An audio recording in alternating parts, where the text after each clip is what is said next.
What's up, party people? It's Keys Dan with RadioWhat.com, DJLittleRock.com, coming to you live in a living color from the Radio What studios. And this is my podcast, What Makes You Famous? It's an extension of the RadioWhat.com internet radio station that I've been running for quite some time. And if you need DJ services, where do I always send you? DJLittleRock.com. One more time, DJLittleRock.com. Check availability and get a free price quote. And maybe you can have me at your next event. You know I like to party with the people. The people need to be entertained. Are you not entertained? Let me entertain you.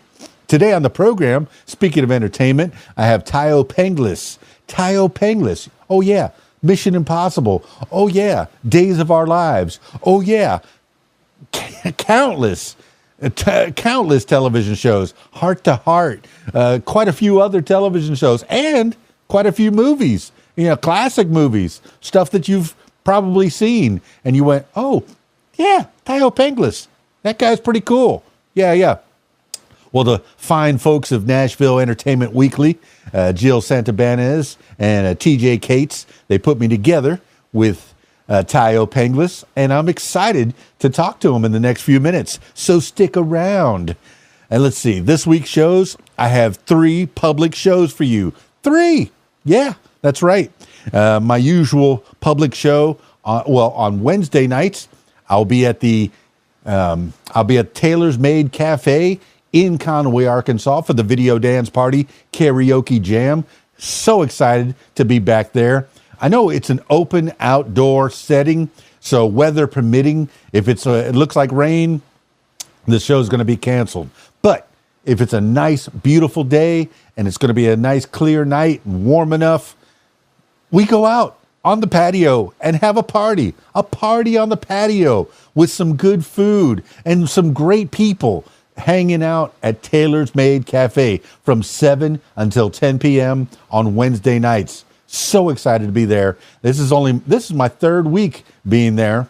Thankfully, the last 2 weeks, the servers were getting overwhelmed. They told me both nights, both of last Wednesdays, the Wednesday and the Wednesday before, they said, this is the busiest it's been in years.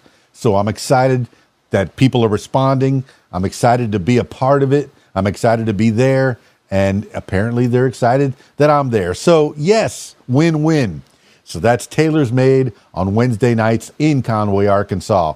And then on Friday nights, yes, also in Conway, Arkansas, I'm at the Rab in Conway, Arkansas, my usual Friday night gig. I've been doing that one for almost 20 years, if not 20 years. And that's the Video Dance Party Karaoke Jam at the Rab in Conway, Arkansas on Friday nights from 8 p.m. until 12:30 in the a.m. So excited to be there. And they got pool tables, 10 diamond style pool tables, a pool tournament on Friday nights. So if you want to try your hand at playing pool and possibly make some money, you could do it right there at the Rab. They got a full bar. They got some great food.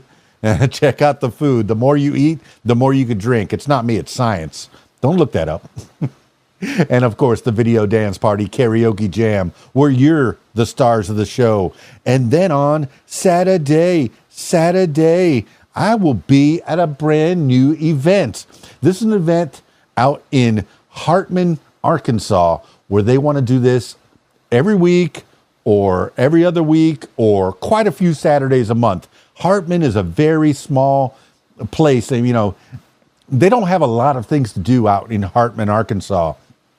So this nice lady who's from Texas says she wants to bring something she did in Texas to Hartman, Arkansas. Kind of liven it up a little bit. So out at the park in Hartman, Arkansas, she's having kind of a battle of the bands, an audition of sorts. I'm providing the music in the background, also the PA system. So I'll be providing the music, the PA, the speakers, and people can plug in to my mixing board, and they're going to be doing different bands. And usually it's going to be one single person with a guitar, or maybe 2, or maybe a full band.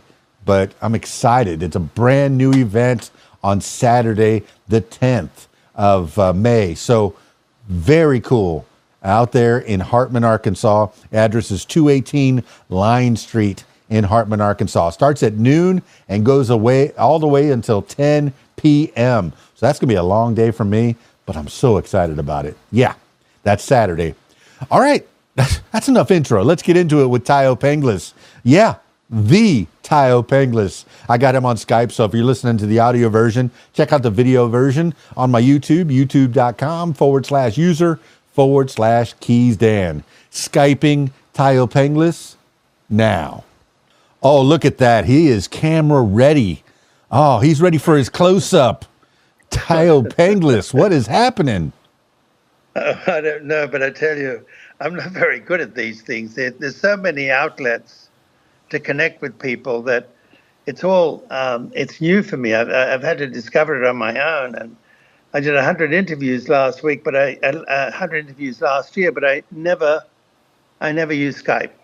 Oh, well, you've used it now. And the thing is, we've grew up in a time before this. This was the stuff of make-believe. This is Dick Tracy and his two-way wristwatch television. You know, this is Dick Tracy stuff that we're living through right now. Technology just keeps getting bigger and better. My mother, born in 1948, she's been on this podcast, and she has grown up in a similar time to yourself, to where, the way that you met up with your friends was you went to their house. You went out and played. Now you meet up with your friends virtually on a television screen, on a computer screen. I don't even know if kids know what a television is. It's all computers and phones. It's getting so big. Yeah, but also, it's all texting these days, which I don't like very much, because I like to hear people's voices because it tells me where they're at. I agree.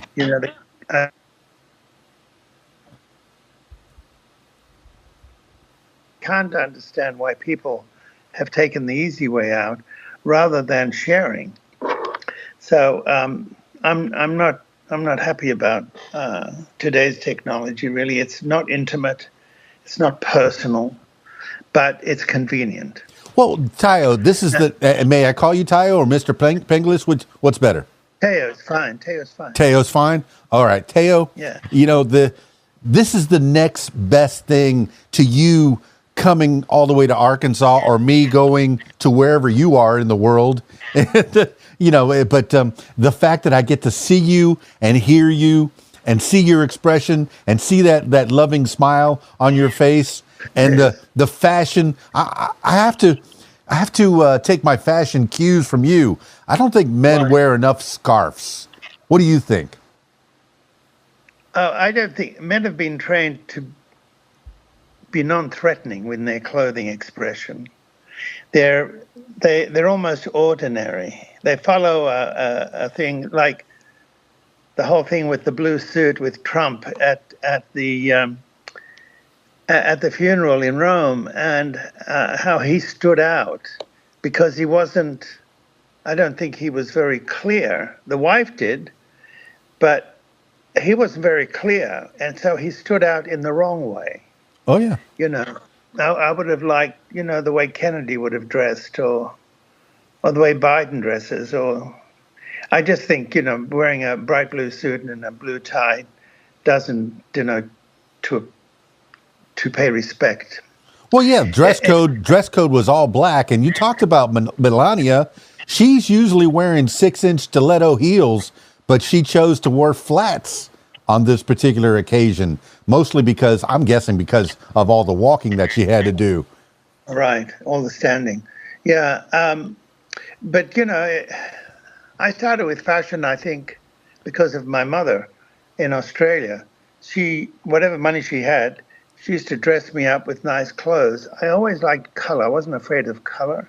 So when I go to Europe and you see all that color so prominently, and how the ancients expressed themselves, there's just something about the male being the peacock, whereas now it's reversed, and the female is the peacock, and the male is become the ordinary. Because if you look at the lion, the male lion is the peacock with all that mane, and then the female is kind of ordinary. So women have been given the pleasure of expressing themselves with beauty and color and all these things. But men's fashions haven't changed very much. And, that's why with Days of Our Lives, even with Mission Impossible, I always chose my clothes. I shared the ideas.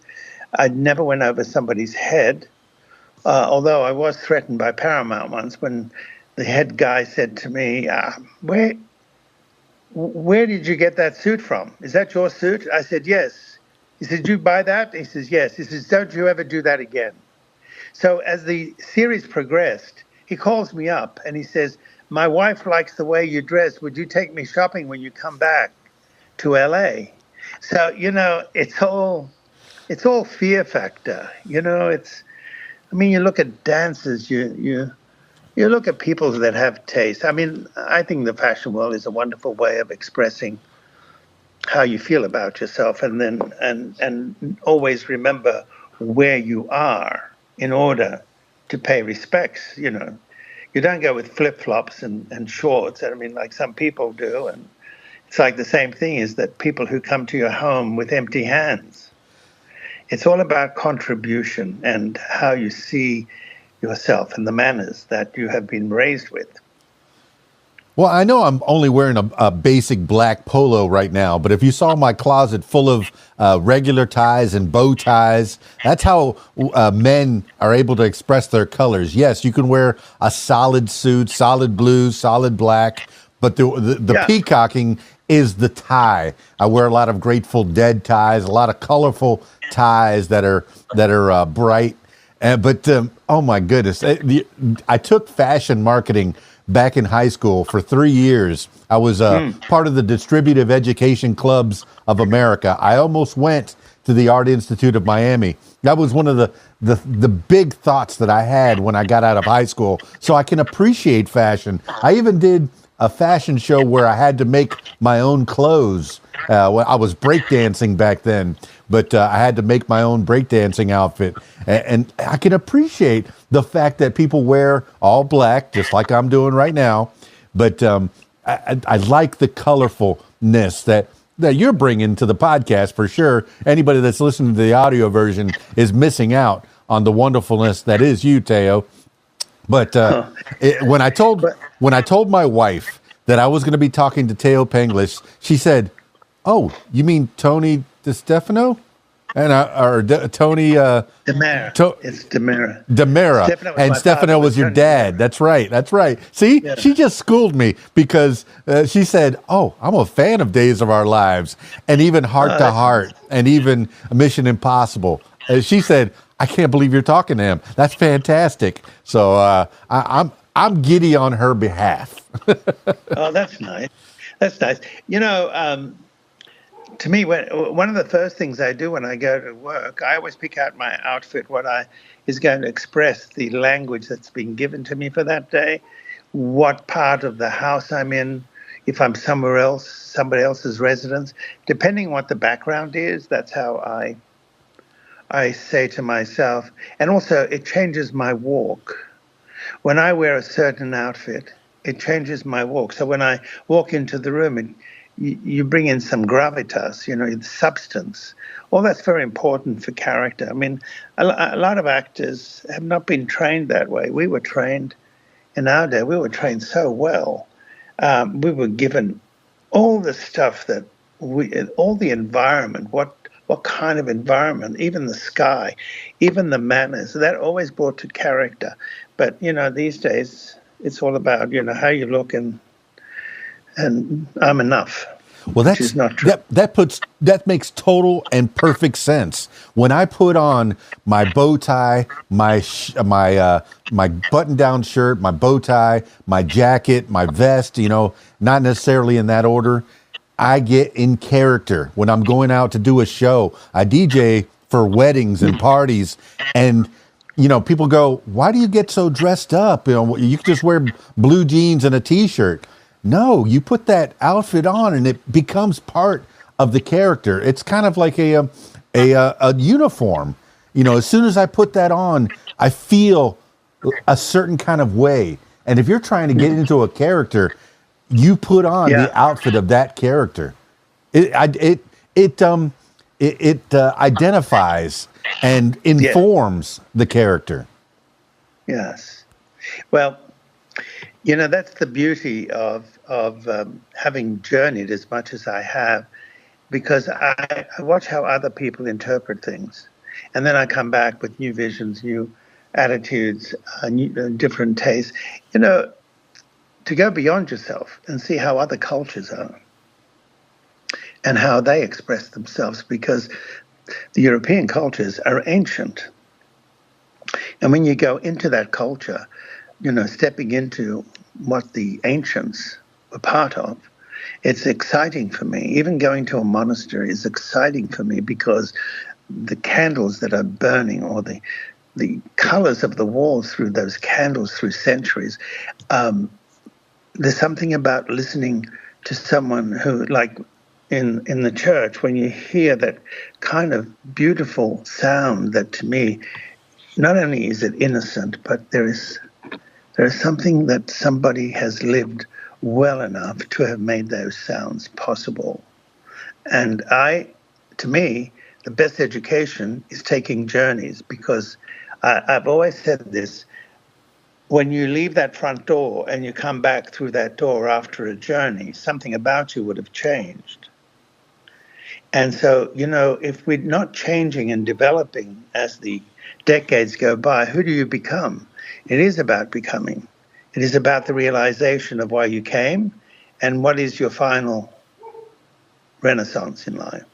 Yeah, I'm of the belief that all the world's a stage. And when I step on some of the older stages, and I say old as relative, here in the United States, old is 100 years, 200 years. When you go to Europe, it's thousands and thousands of years that have been put through, you know, people have been stepping on these particular pieces of history.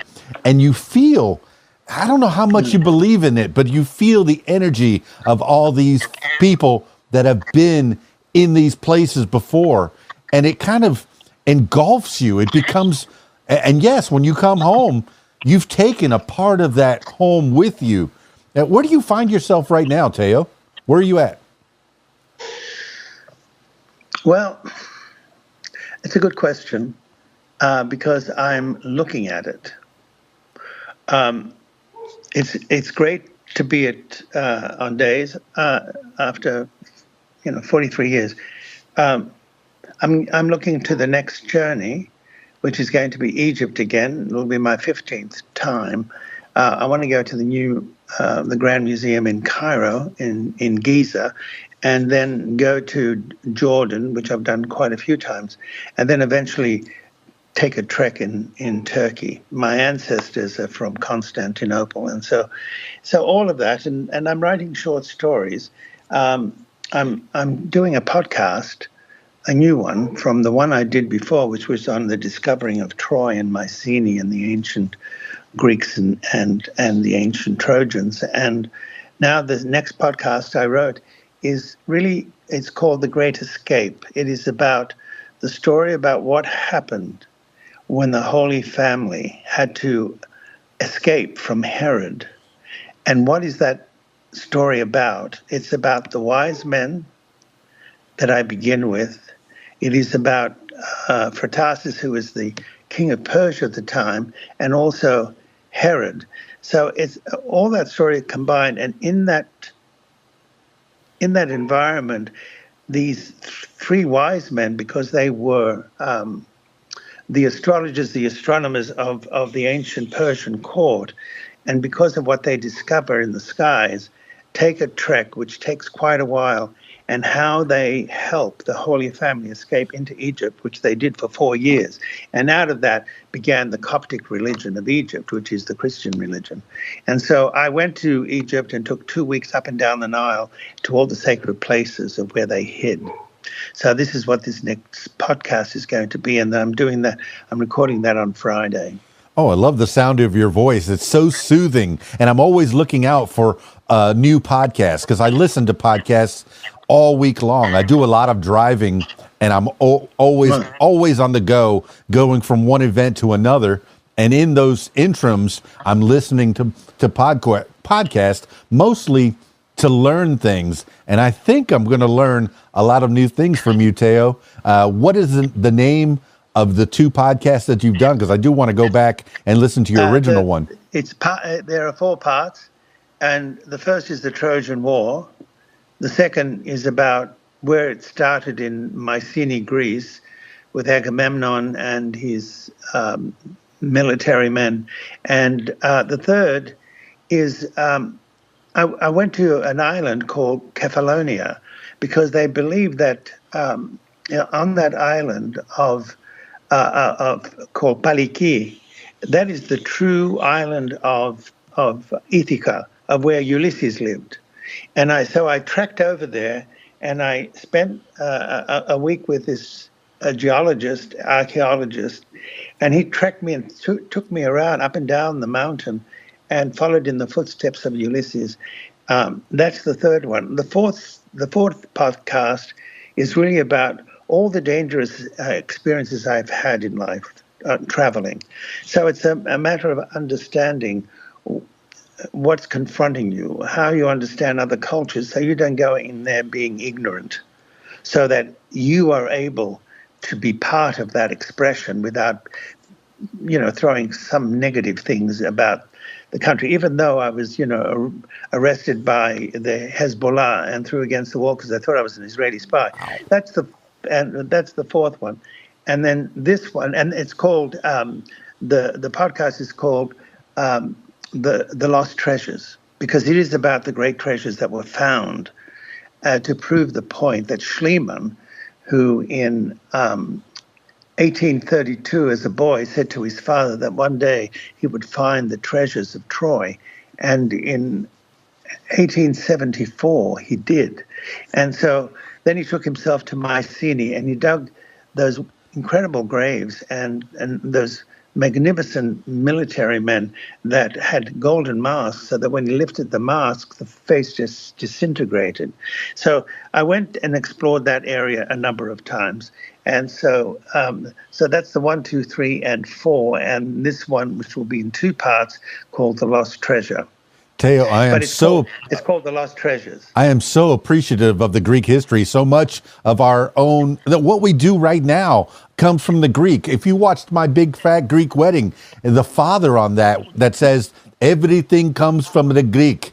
It is so true. I do little videos all the time, and a lot of them about history. And one of the latest ones I've done was probably one of the most famous stories from the Trojan War, was the Trojan horse. Was it real? Was it a figment of Ulysses' imagination in the Odyssey?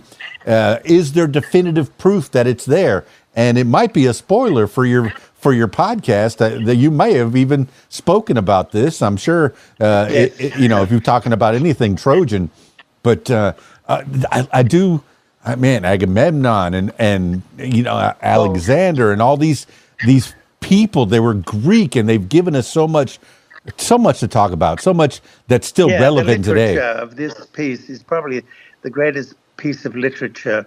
The Iliad and the Odyssey, the 2 great pieces of literature that came out of the ancient Greek world, that still resonates today and will always resonate because there are so many stories in it, and it's about heroes. And it's, I remember even when I walked in the area of Paliki in Kefalonia, and knowing that as I looked out at the ocean, I kind of, in my mind, saw Ulysses coming home to find his wife and his son, and I decided to swim in that ocean, and then come out of it and walk along the beach of where he must have landed.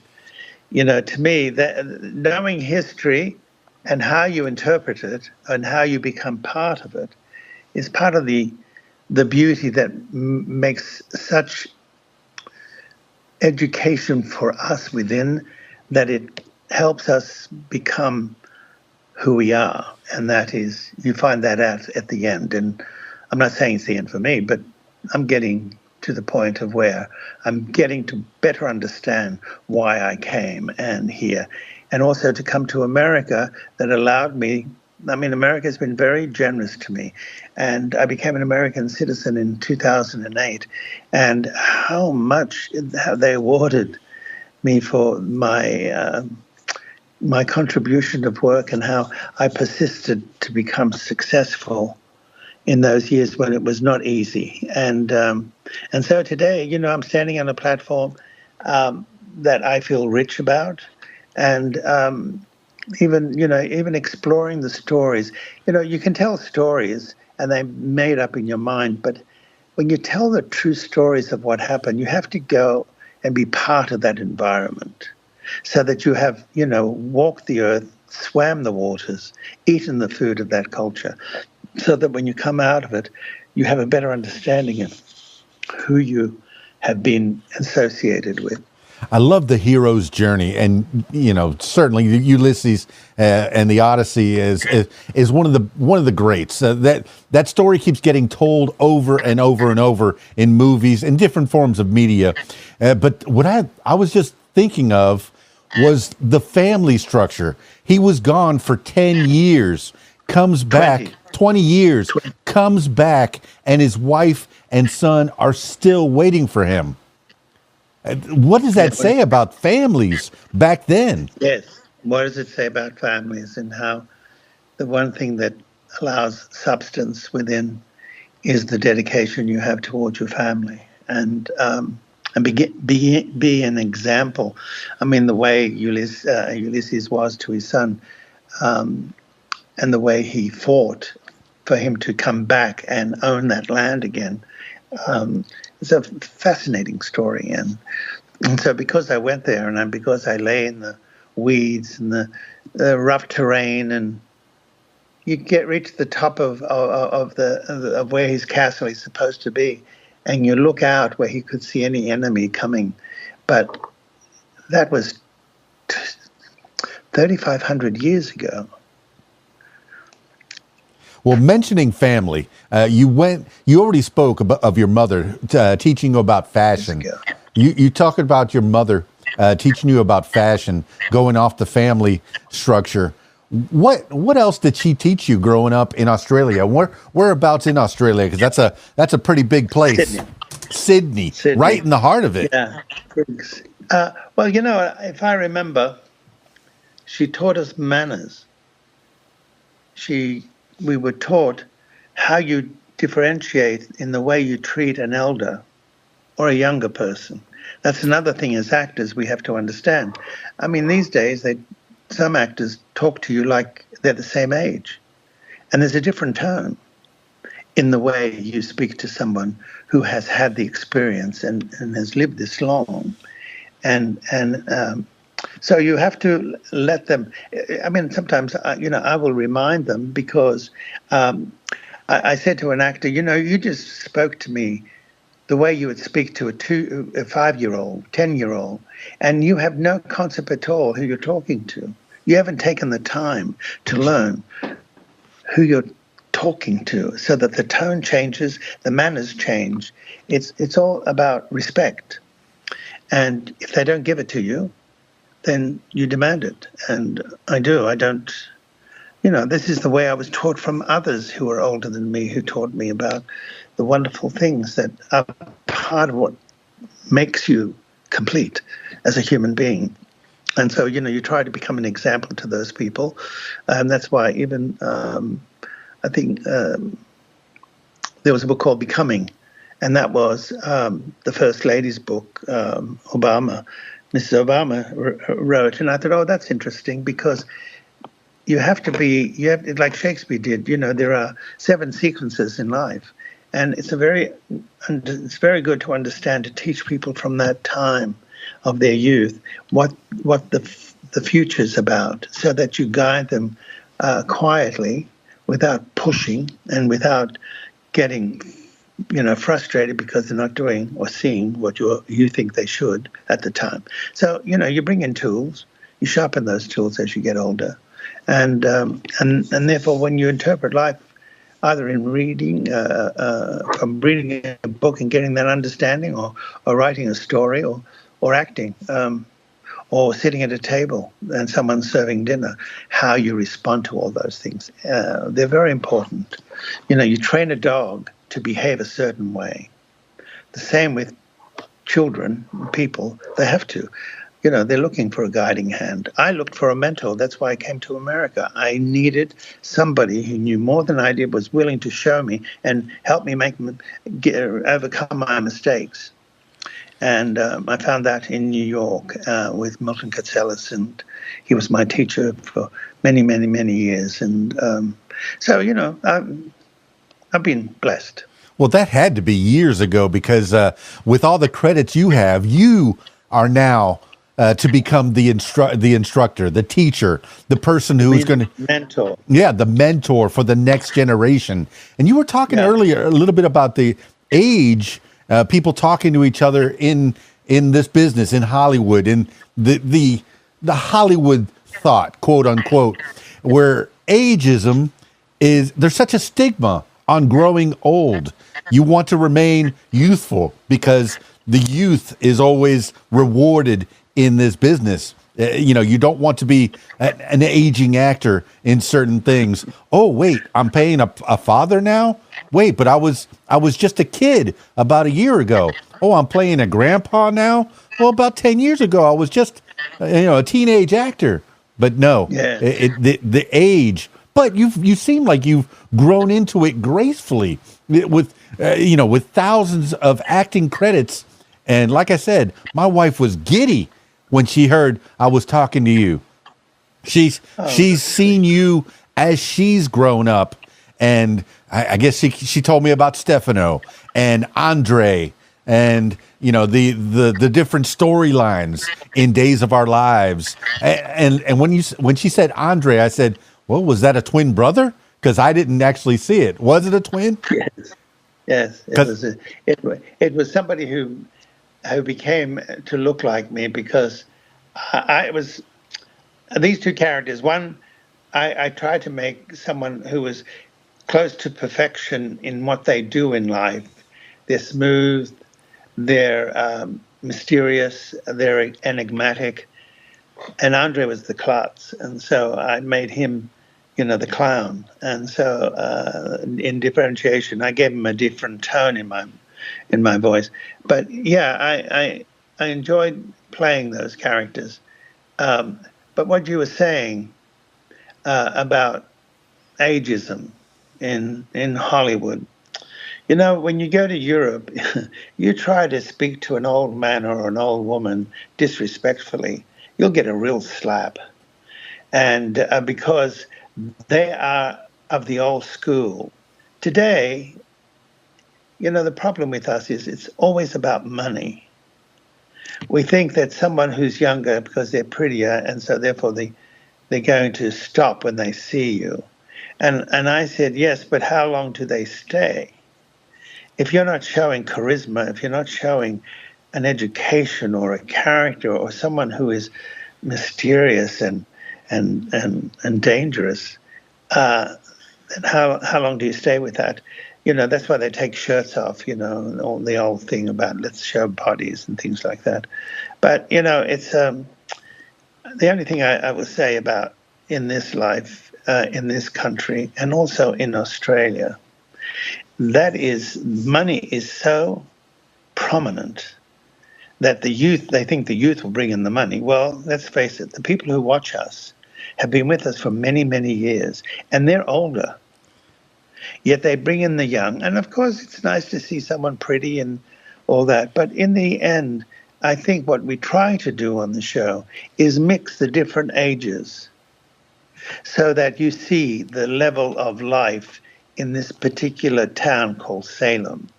So you have the grandparents, you have the uncles, the aunts, you have the sons, all that. So they try to do that. And I enjoy being older, because there's something about standing still, something about knowing that your foundation is solid. That's what experience gives you.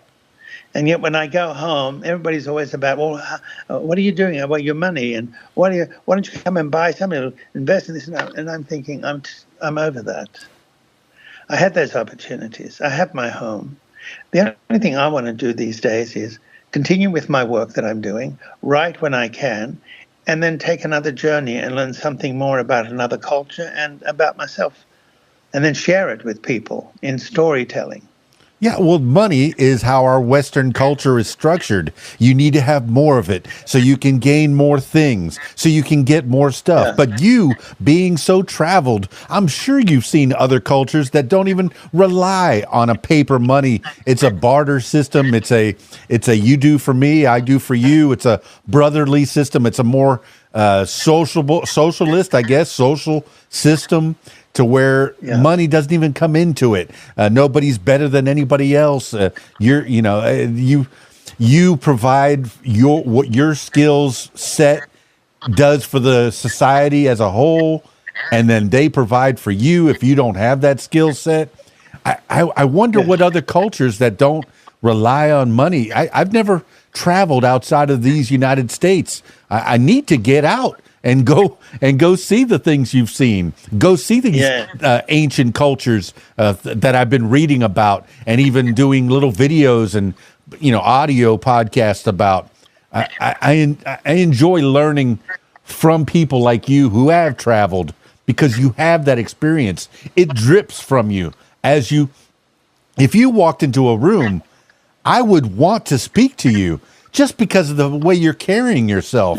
As soon as that screen came up, I saw a man, a person that I want to get to know more about this person, wearing this colors, wearing this, this fashion.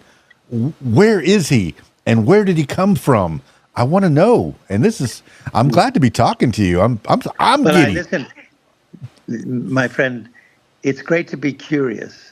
Mm-hmm. That's what keeps us going, our curiosities.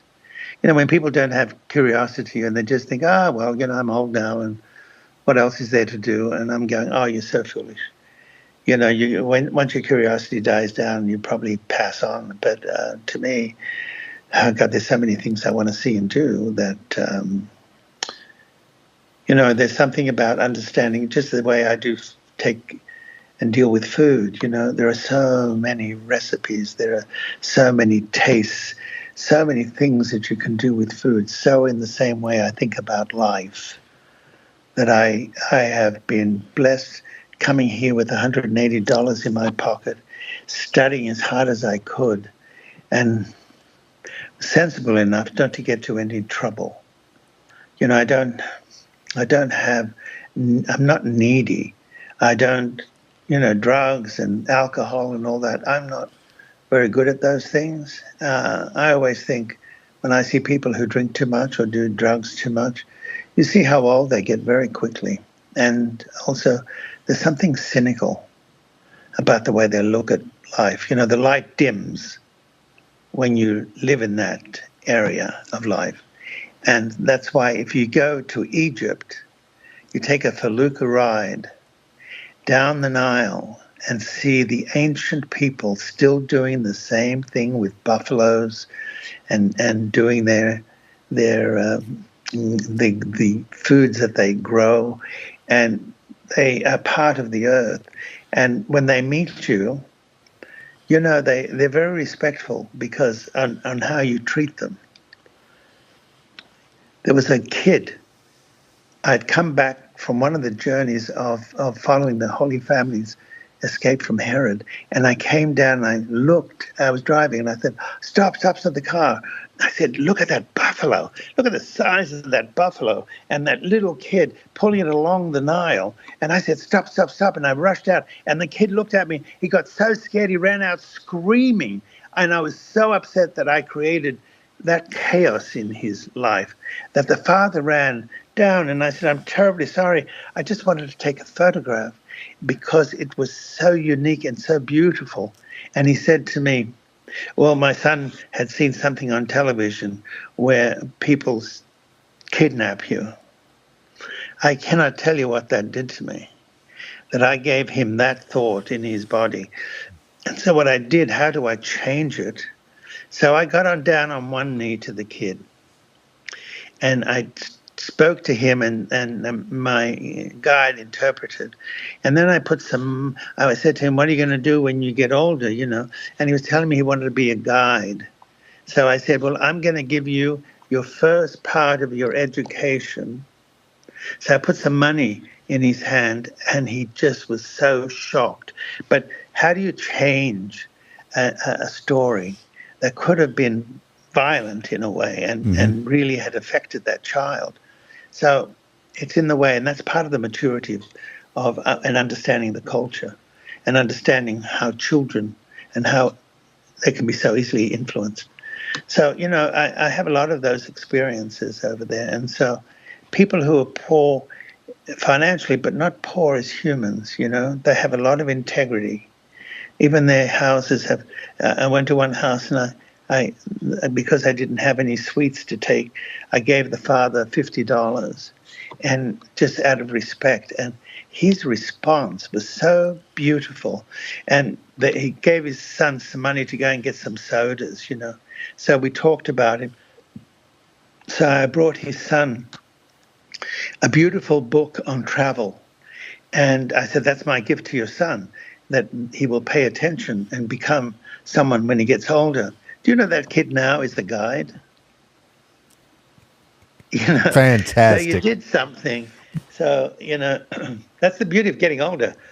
Selfishness kind of disappears. Well, that was very fatherly of you, getting down on his level to show that you were not bigger than him. You went down on his level.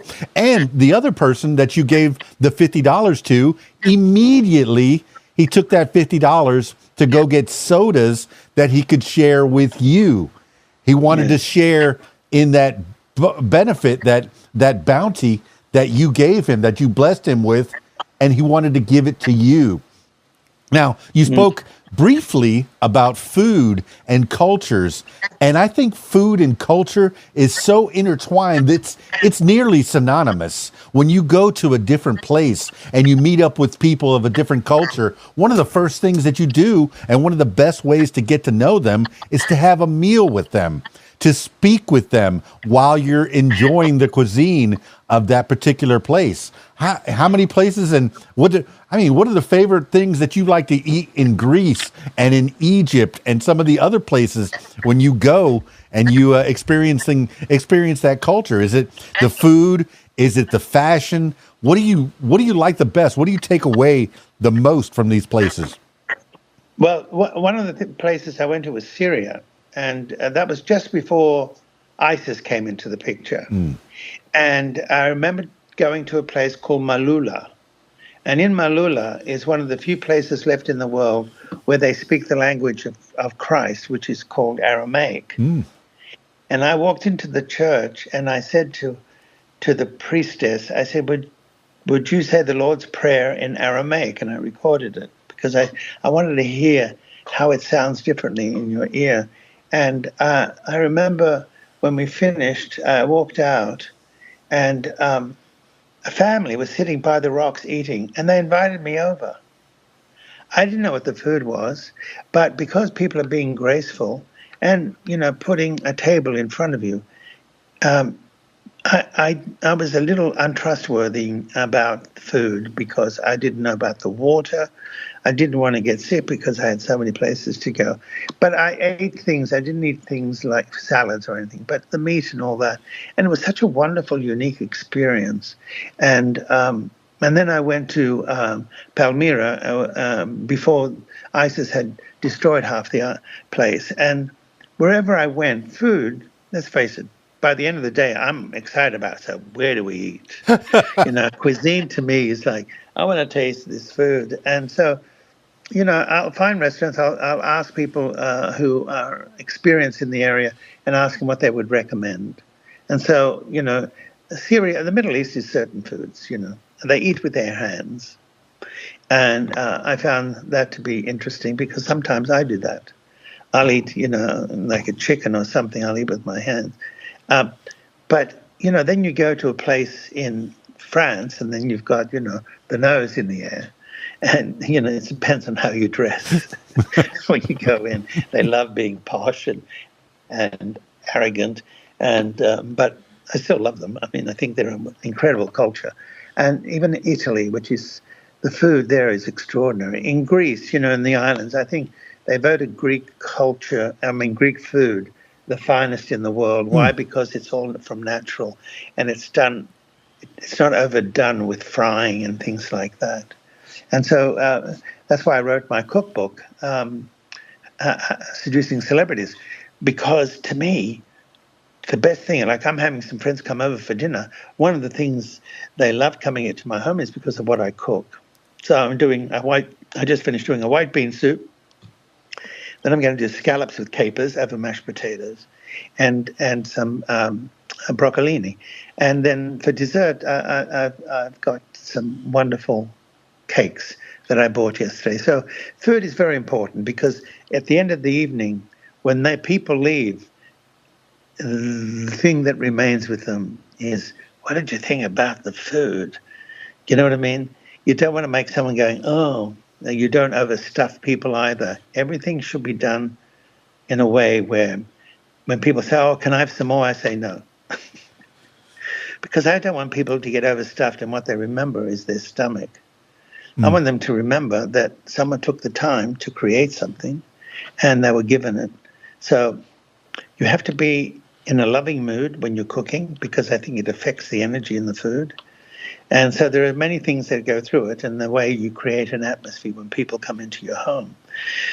That's all part of it, Yeah, when I want to put my wife into a good mood and I want to get her a nice treat, I go to the local Mediterranean food cafe. It's Tzatziki's. I'm sure my goodness, I eat the gyros there, and she likes the Greek salad and the soup that they have.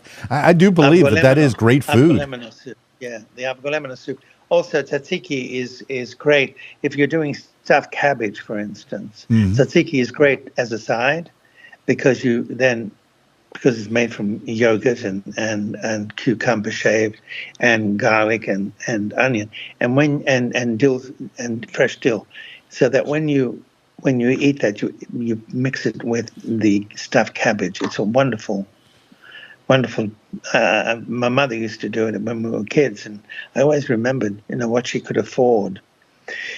So that's why today food is very important. Well, switching gears, I mean, you were speaking of going to the Middle East and before ISIS was there. One of the things that's been coming across my social media are photographs from the 70s, from the 60s and 70s of that region of women just living their lives, doing their thing, not having to have the burqas on, not having to be subjected to subservient to men, women driving, women doing, work that they want to do. And that whole area has changed so much in the last 30, 40 years. It's disheartening. I'm hoping that the world gets better. But is it going to get worse in that area before it gets better? Is it getting better? Are we living in the best times? You were, and I'm switching. My head rambles. When Hollywood was young, when television was young, you were right about the fashion. The men would be suited up. The women would be in their dresses, no matter what. If they, after a hard day, honey, I'm home. And honey comes out in a lovely dress, not in shorts and a T-shirt.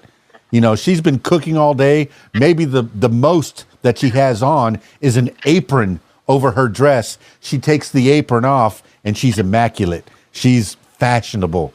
And these are things that women can't do in some parts of the world. And it destroys me. It really, I wish people were a little more loving to each other. And consider it.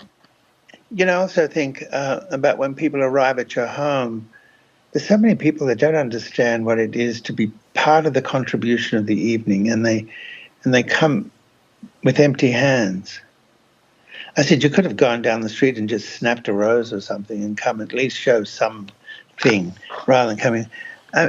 It's so funny. I cooked for somebody who I met a few months ago, and it was, a rack of lamb and things. I never came empty-handed. He was a friend of mine. Comes empty-handed. And I didn't say anything, but this other friend of mine said, "Can you believe that person came empty-handed?"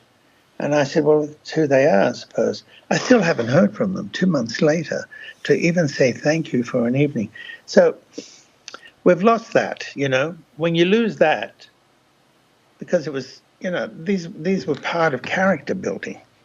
Yeah, I know when I get invited to a dinner party, and that happens, not quite as often as it used to, because Right. I'm so busy on the weekends. But when I get invited to a dinner party, the next question should be, do you need me to bring anything special? And even if they say no, you have to bring something, a dessert, a pie, a bottle of wine, if that's what you're into, something to contribute. I tell them to bring cash. And they ask me, "What would you like me to bring?" I said, "Cash." Am I buying this? Am I paying for the meal? Of reactions on that. For me, it's just think of what the house is about, what the person's about, the kind of cuisine, what are we eating tonight, and then bring that in.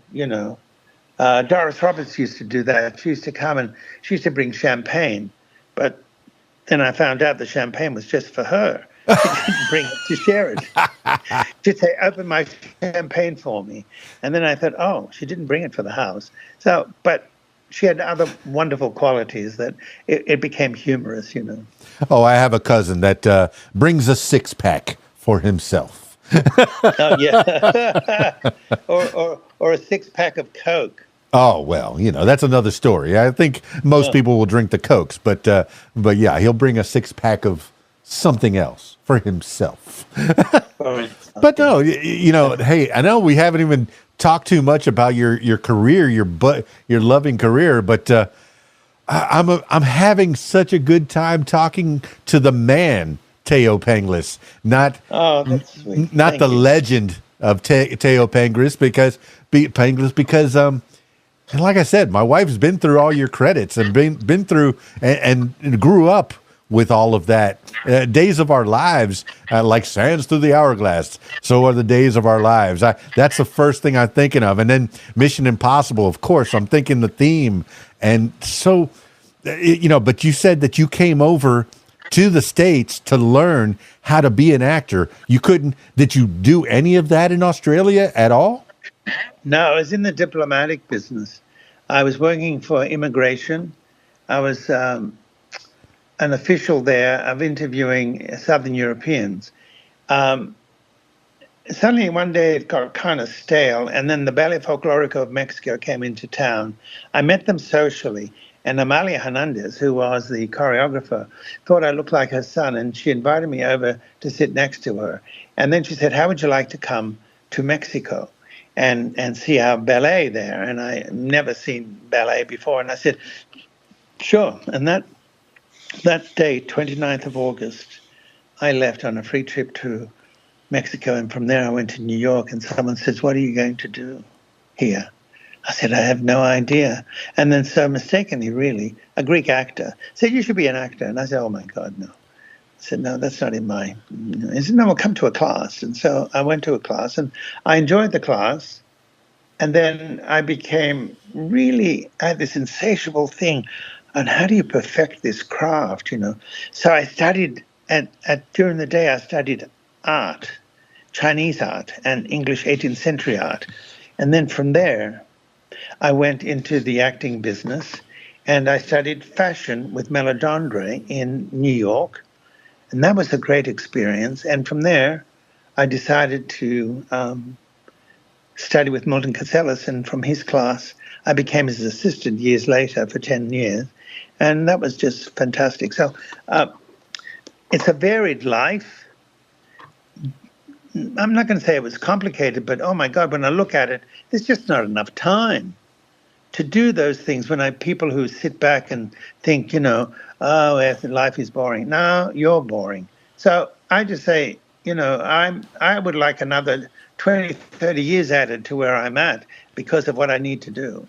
But Thaao, you yourself are creating, you're the author of your own fate. You are saying yes to these things. There's a movie with Jim Carrey called The Yes Man, where he spent a whole year saying yes to things, yes to new experiences. Yes, I will go to Mexico to watch a ballet. Yes, I will go to New York. And yes, I will become an actor. You know, these are, you have to be open to these new experiences, or else your life will become stagnant. You'll be in that office cubicle sitting for 20 years, you know? Sorry.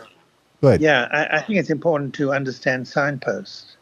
I think it's very important that someone may cross your path. Sometimes we will ignore it and not question it. And some of those signposts are the things that are the hookups to all the part of the journey you're supposed to be taking. And if you don't take advantage of it, you may have to wait a few more years until that opportunity comes again. And so, to me, people cross my path and I'm thinking, oh, that's interesting. I wonder what that's supposed to mean. And even the people at work, we don't socialize very often with each other, but I have a certain amount of people from work that I entertain, bring them here. But everybody's curious who I surround myself with. They're always looking for something, the meaning of something. Did I miss something? Did I express it well enough? You know, so that's why I like to talk on the stage to people as much as I like to do the podcast, because it's my discovery. It's my interpretation of a life that happened thousands of years ago.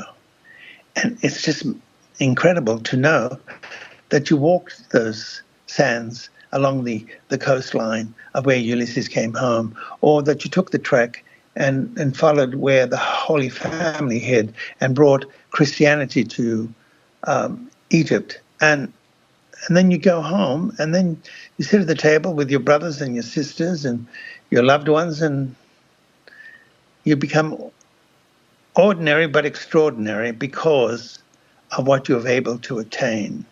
Yeah, and you putting this on tape allows me to live vicariously through your experiences. Now, speaking of experiences, you know, all the experience that you've had in television and beyond, that, you know, how did that all start in New York, and where did that take you around the world with your television? And I guess, did you do movies as well and stage work, perhaps? I did Altered States. I did The Bell Jar. I did about 5 films, and then I got into television because of the strike. After Altered States, the strike came, and that's when I went to General Hospital because there was no other work. And I got tired of, you know, not getting enough money. And so once I got on to days from General Hospital, things changed a lot. But what I was able to hold on to are the experiences I had with all the different people, what I was taught, how I was, you know, basically criticized for not doing something the correct way, and then you bring in a scene the following week and you bring that element into it, and then that's how you learn the lesson. Take the advice, follow it through, put it into another situation, and then bring those circumstances back and make it work. And that's how I did it. Is that all New York or California or beyond? Both. Oh, that was New York 10 years. Then I came out with Milton, and we opened the school, the Beverly Hills Playhouse. And it was great. I assisted, directed him in plays. You know, it's all part of what he used to say was, life is like a necklace. Each bead that you put makes and brings you closer to completion.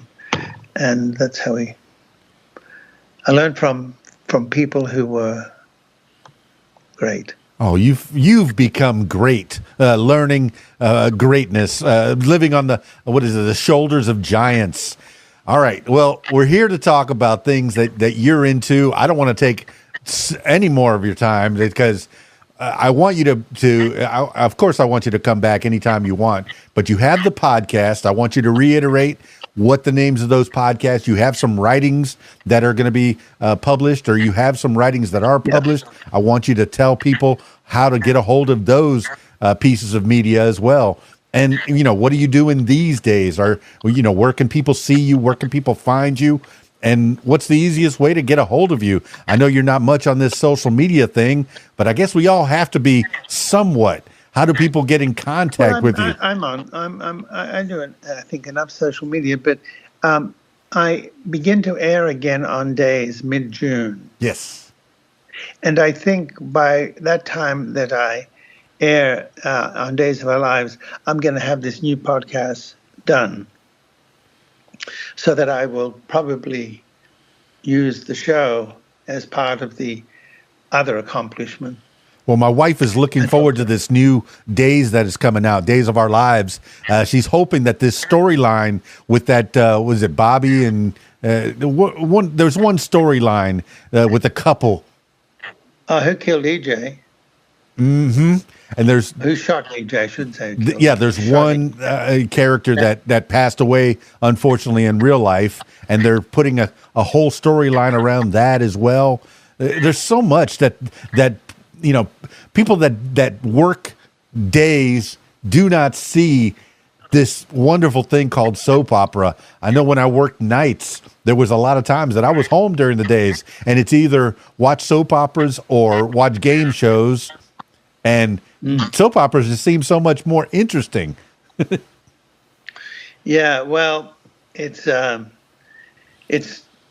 changing. I can't even remember what I said last week because there are so many lines, and but it'll be interesting. The story that I come back into is interesting. I think there's some mystique about it, but we'll see where it all goes. We just finished a major story, and we'll see what happens next. But time for me to get into the kitchen, because my friends are coming, and so. I must say, I enjoyed our conversation. Thanks for being interested. I had a blast with you. Thaao. So much information. I know we've only scratched the surface. I wanted to get into the shooting schedule of a soap opera. Is it true that you do 5 or 6 episodes in one day? We do 10 episodes a week. It's crazy. That's a crazy shooting schedule. It is. And it's always like 1 or 2 takes, no more than that. Rarely if you get a second take. You better be prepared. All right, Thaao Penghlis. It's all about, as we said, it's all about money. Let's wind this thing down. Let's let you get back to the kitchen. I want you to give the last words for the people. I want you to give them words to live by, something you heard a long time ago, a mantra you wake up with, or whatever pops into your head at this moment in time. Thaao Penghlis, give the last words for the people. Well, I think one of the most blessed things I ever learned was meditating. And that gave me a chance to get within myself to my core. And I was able to direct from that center how I drove my life. And so when I come out of it, I'm in a pretty decent mood. I would say, don't be afraid to explore. Go beyond just being American. See how other cultures exist and how they live, because in many ways you'll realize many great things about yourself by taking the time to observe others. Life is about an education, and it's the education we choose that makes us who we are. So thank you for the afternoon or whatever times, but it's nice, Thank you. Well, there you have it, party people. Thaao Penghlis. You never know where these conversations are going to go. I have a pre-idea of, we're going to talk about acting. We're going to talk about soap operas. We're going to talk about Mission Impossible, Days of Our Lives, that kind of thing. Yeah, we touched on that, but mostly we talked about cultures and food and, manners. Manners. Yeah. What to do if you're invited to a dinner party. Don't come empty-handed. Always bring something. Chips, a pie, a bottle of wine, something to add to the cuisine, to add to the hard work. I mean, my goodness, after an hour conversation, he said, I got to get out and get back into the kitchen. I have people coming over. So tonight, after having a podcast, he is going to go and have a dinner party. He's going to be cooking for people. So That's the kind of man he is. That's the kind of person he is. He goes around the world and he goes and experiences cultures. He takes those experiences, brings them to the screen. That's part of it. You know, you can't be an artist. You can't be a singer, a songwriter, or an actor without having the experiences. I mean, there has to be one savant that can automatically bring out, oh, I can cry on camera because I can bring that, well, I mean, is there an emotion attached to it? Are you thinking about, something sad in the past that helped you do that? And can you experience joy without officially, can you project joy on the screen without actually having ever experienced joy? Can you express anger? All these different emotions. Can you express these emotions on camera if you haven't actually experienced them in real life, IRL, kids? Yeah, and that's what you. Thank you, Thaao. I mean, you have a thirst for life, and you say yes to experiences. That is part of it. You can't complain about being stagnant if you say no to everything. You have to say yes to some things, even if they're a little uncomfortable, even if you don't know the actual outcome. When you say yes to Mexico, going to a ballet, how did you know you're going to be safe at all times there? And then you go to New York without even a real plan. You say, well, I'll figure it out when I get there. And you did. You took your mentor and the suggestion from your mentor, and you became who you are today. And now you have all these experiences and you want to get them out. And now that we have this social media that we're all trying to figure out, us old people, older folks who didn't grow up with it, and you have a podcast where you're teaching people about the Greeks, about the ancients, about stories, and you have books and different outlets to get those experiences that are in your head to teach the next generation. That's what you're becoming, the mentor for the next generation. Thaao Penghlis, thank you so much. I already told my wife that you said hello, and she was she was smiley about it, and she's very happy. So thank you so much for being on the podcast, and thank you, Jill Santabanez and TJ Cates over at the Nashville Entertainment Weekly for putting this together. Nashville Entertainment, good people over there. That's it for this edition of What Makes You Famous. Now, if you, my loyal listener, if you'd like to tell your story, I encourage you to give me a call, 501-470-6386, or email keysdan@aol.com. That's it for me. It's keysdan, radiowhat.com, djlittlerock.com. Peace. I'm out of here.